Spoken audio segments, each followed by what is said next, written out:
Want your digital photos to actually look like film?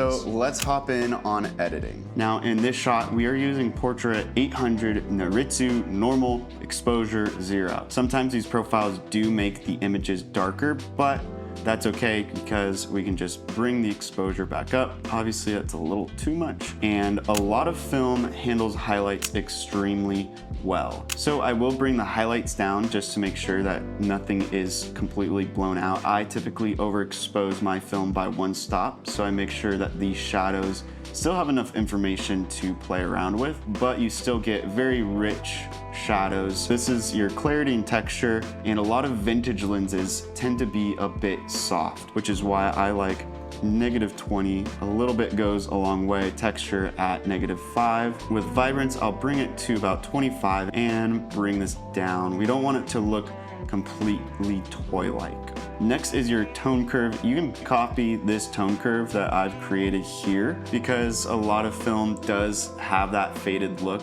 I've brought the blacks and the shadows up quite a bit here. Next is our color mixer. Colors are popping a little too much for my liking, so I've come into the blues. I'm actually gonna bring the saturation just a bit up because blue can be quite a predominant color in film. And the orange and the greens, those are the majority of these colors here that are being affected and what I use on my presets. Now color grading is kind of like your look. As you can see, it looks pretty cold, very blue, and this just brings in a bit of warmth into the image. Next is your detail. With vintage lenses and film, you're not gonna have that sharp of an image, so you're gonna wanna bring that down, not all the way, but 20 will do just fine. Of course, everyone's favorite, grain. As you can see, I've set this at 35, and I think 35 is perfect because people tend to overkill on the grain. And then with some of the older lenses, we tend to get this vignette that happens around the edges. And honestly, it holds up.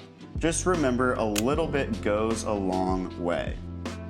There's really no right way to do it in my opinion, but using the right tools do give you way more control and realism, even if it means a little upfront cost. Still beats the soaring prices of actual film.